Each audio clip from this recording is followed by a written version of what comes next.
नमस्कार विद्यार्थी मित्रांनो, आज आपण वर्ग काढण्याची एक सोपी पद्धत शिकणार आहे। म्हणजे मोठमोठ्या संख्येचे वर्ग आपण फक्त 2 सेकंदात काढू शकतो। 2 सेकंदात म्हणजे कसं, आज आपण जी ट्रिक्स बघणार आहे ना ती लागू पडते 75 पासून तर 125 पर्यंत, म्हणजे 75 पासून 125 पर्यंत किती मोठी संख्या राहिली याच्यामधली आपण फक्त 2 मिनिटात 2 सेकंदात आपण तो वर्ग काढू शकतो। कसं, त्यासाठी आपली एक स्क्वेअर पार्ट पाहिजे। 1 पासून 30 पर्यंत सहसा ते सगळ्यांचे असतात, किंवा 20 पर्यंत पण राहिलं चालेल। आता आपण वर्ग काढणं शिकू। समजा आपल्याला 98चा स्क्वेअर करायचा आहे, 98चा स्क्वेअर करायचा आहे ना, तर याला 100शी कंपेअर करायचं। 100पेक्षा लहान आहे का मोठी आहे ते बघायचं। 100पेक्षा लहान आहे, कितीने लहान आहे 100पेक्षा, तर 100पेक्षा 2ने लहान आहे, बरोबर। 2ने लहान आहे तर 2चा स्क्वेअर करायचा। 2चा स्क्वेअर किती झाला, 4 झाला, 4 झाला। 2चा वर्ग 4 झाला, तर आपल्याला लिहिताना काय लिहायचं आहे, इथं 4ने लिहायचं आहे। आपल्याला इथं लिहिताना लिहायचं आहे 04, कारण आपल्याला 2 अंक घ्यावं लागतात। इथपर्यंत समजलं। फर्स्ट स्टेप केली आपण, 100शी कंपेअर केलं, 100पेक्षा 2ने लहान होता म्हणून 2चा वर्ग केला 04। आता 100पेक्षा 2ने लहान आहे तर 2 या संख्येतून 2 वजा करायचे। 98मधून 2 वजा केले, किती उरले 96, म्हणजेच आपला 98चा वर्ग झाला 9604। तसंच सगळ्या संख्या आपण 100शी कंपेअर करणार आहे। 94 100शी कंपेअर केली आपण, 100पेक्षा कितीने लहान आहे, 6ने लहान आहे। 6चा वर्ग किती होतो 36, तर आपण इथं आता 36 लिहिणार। इथं आपण 036 नाही लिहिणार, कारण आपल्याला ऑलरेडी 2 अंक भेटून गेले, 2 अंक भेटले म्हणून आपण 36 लिहिणार।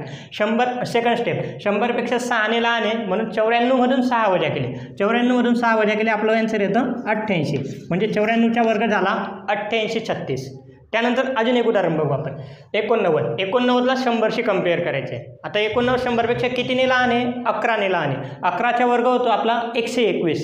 आता 121 पण आपल्याला फक्त 2 अंक लिहावं लागतात, तर हा जो एक आहे हा कॅरी घ्यायचा म्हणजे हातच्याला द्यायचा। एक आपण हातच्याला दिला।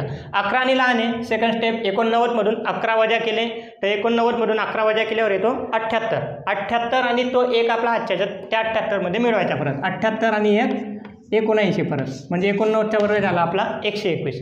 थोडं व्यवस्थित बघा हे उदाहरण। आपण काय केलं मित्रांनो, 11ने लहान आहे, 11चा वर्ग केला 121, 121चा फक्त 21 लिहिला, एक हातच्याला टाकला, याच्यातून 11 वजा केले, 89मधून 11 गेले 78 आणि तो एक 79। आता मोठी असतील तर काय करायचं, परत 100शी कंपेअर करायचं। कितीने मोठा आहे हा 7ने मोठा आहे, तर 7चा वर्ग करायचा। 7चा वर्ग किती झाला 49, तर आपण इथं लिहिणार आहे 49। आता हा मोठा आहे ना, तर याच्यामध्ये आपण प्लस करणार। इथं लहान होता तर आपण मायनस करत होतो, मोठा आहे तर प्लस करणार। 7ने मोठा आहे तर 7 आणि 7 14, म्हणजे इथं लिहायचे 114। आपलं आन्सर झालं 114 49। तसंच 112चा वर्ग करायचा आपल्याला।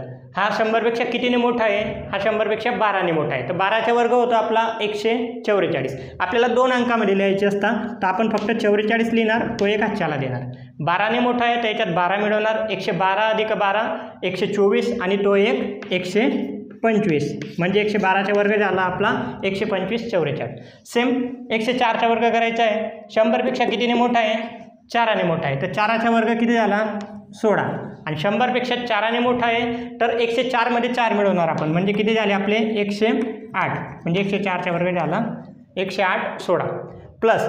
आता हे बघू आपण 97चा वर्ग कसा करायचा। 100पेक्षा कितीने लहान आहे, 3ने लहान आहे, तर 3चा वर्ग किती होतो 9 होतो, पण आपल्याला 2 अंकी लिहावं लागतात म्हणून आपण इथं 0 देणार, 09। 3ने लहान आहे, मग 97मधून 3 गेले किती 94, म्हणजे 94 09, हा झाला तुमच्या 97चा वर्ग। त्याच्यानंतर 108चा वर्ग करू, 100शी कंपेअर करू। 100पेक्षा कितीने मोठा आहे, 8ने मोठा आहे। 8चा वर्ग किती होतो 64, आणि 8ने मोठा आहे म्हणून याच्यात 8 टाकले, 108 आणि 8 किती आले 116। हे पहा, अशा पद्धतीने 2-2 सेकंदात हे सगळ्यांचे आन्सर निघतात। आपण किती एक्झाम्पल सॉल्व केले, 8 एक्झाम्पल आपण सॉल्व केले, 2 सेकंदामध्ये उत्तर निघतात। ठीक आहे, तर अशाच पद्धतीने आपण नेक्स्ट लेसनमध्ये 125 पासून 175 पर्यंतचे वर्ग कसं काढणार ते बघणार आहे। थँक्यू।